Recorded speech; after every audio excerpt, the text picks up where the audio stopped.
Lula escreve artigo a jornais estrangeiros e diz que não há alternativas ao multilateralismo. O Lula ele escreveu esse artigo, né, para poder dar uma destacada.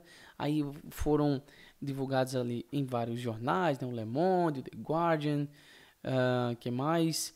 Esse Yomiuri Shimbun no Japão, o Clarim na Argentina, enfim, foram divulgadas várias coisas.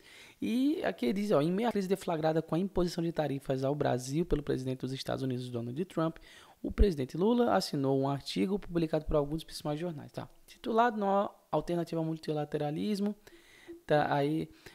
O texto expõe a posição do Brasil diante do que se chama de crise na ordem internacional, sem citar o tarifaço de Trump, claro, não precisa nem citar, que já é falando sobre isso mesmo, né?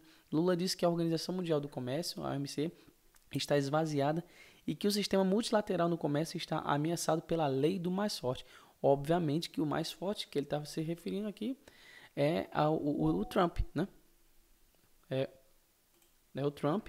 E exatamente por isso que essas coisas precisam ser mais, vamos dizer assim, refletidas, né? O Lula, ele ainda, eu acho que ele já entendeu, né? Eu acredito que ele tem, apesar de ele ter baixa capacidade cognitiva, eu acredito que ele já entendeu.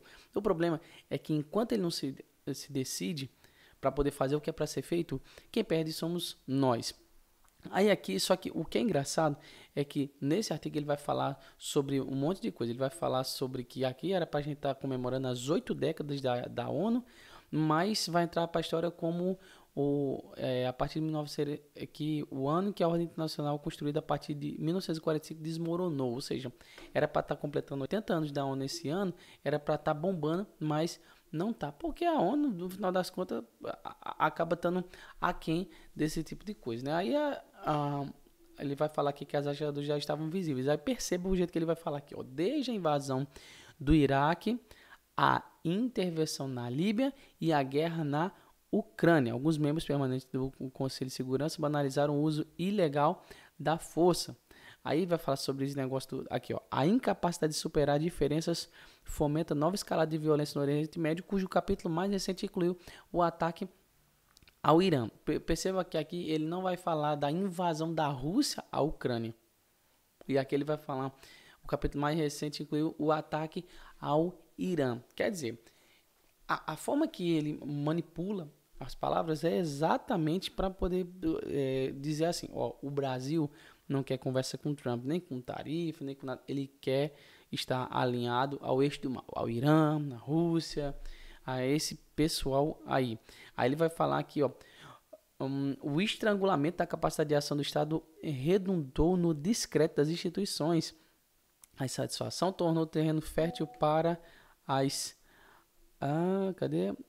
fértil para as narrativas extremistas que ameaçam a democracia e fomentam o ódio como projeto político. Mais uma vez falando dessas coisas. E claro, aqui ele vai estar também sobre o capitalismo, né? Que foi o capitalismo, todas aquelas coisas. E aqui a gente vê esse problema aí do Lula, sempre falando essas mesmas coisas, mas reforçando realmente, literalmente, a posição do Brasil em toda essa situação. Aí Lula diz em artigo em jornais de 8 países que tarifas empurram a economia global para espiral de de preços altos e estagnação. Embora não faça menção do Donald Trump, texto publicado um dia após a Casa Branca ter anunciado a tarifa de 50% sobre produtos brasileiros. Quer dizer, ele vai falar dessa espiral, só que assim, essa espiral de preços altos e estagnação, eu não concordo com essas tarifas do Trump, não, tá? Fique bem claro aqui, eu não concordo que seja esse negócio gigante, não dá para poder negociar isso de uma forma bem mais tranquila, mas vamos dizer assim, é a lei do mais forte. Ele quer negociar dessa forma, então quem somos nós para poder dizer alguma coisa? A gente tem que tentar fazer de uma forma, se a tarifa está sendo imposta por quem está imprimindo dólar, que é a moeda que comercializa o mundo inteiro, o que a gente precisa fazer? Fazer algum tipo de acordo que a gente se prejudique menos, já que não vai ter como remover essas tarifas, então de toda forma a gente vai ter que pagar mais caro. Então a gente precisa fazer alguma negociação para que esse mais caro seja o menos caro, já que vai ter que pagar caro de todo jeito. Mas não. Aí ele não tá nem aí, ele tá falando que vai ter os preços altos e a estagnação. Você acha que o povo vai deixar de negociar com os Estados Unidos? O povo vai deixar de negociar com dólar? Vai apostar na moeda do BRICS? Pelo amor de Deus, né? Tem que ser muito inocente. Só que aí, ó, por que, que a gente é um dos países que está sendo mais prejudicado? Exatamente por isso aqui, ó. O Brasil dobrou importações da Rússia, certo? Após guerra na Ucrânia. Ou seja, o que isso aqui quer dizer, em outras palavras, ó, o valor importado de produtos foi de 6 bilhões em 2021 para 12 bilhões em 2024. Ou seja, como é que a gente é visto lá fora? O Brasil está financiando a invasão da Rússia na Ucrânia. Não tem outra forma de falar isso. É exatamente dessa forma que está sendo visto. O problema de tudo isso aqui, 50% já está complicado. Já está complicado.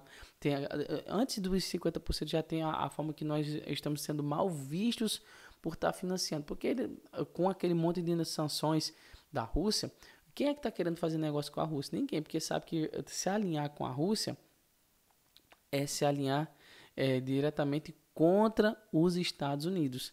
Mas aí, o que nós fazemos? Vamos lá e dobramos a importação. Só que, lembra que eu falei agora de sanções? Olha o que está rolando lá no Congresso. Ó. Vou traduzir aqui para poder você ver. Projeto de lei de sanções à Rússia ganha força, isso é da Fox News, tá? Que a Casa Branca parece mudar de tom sobre Putin. A legislação de Graham Blumenthal imporia tarifas de até 500% aos países que cobram produtos energéticos russos. E o que nós quem é que compra? Me diga aí, quem é o país que compra? Que está comprando produto energético russo, principalmente diesel? O Brasil. Cara, é uma situação difícil. Não sei, não, a gente não vai aguentar, não. O Lula vai ter que fazer alguma coisa. Vai precisar fazer alguma coisa porque a gente não vai aguentar, não. É uma pressão desgraçada. E se não fazer alguma coisa, vai acabar, não sei, vai arrebentar com tudo.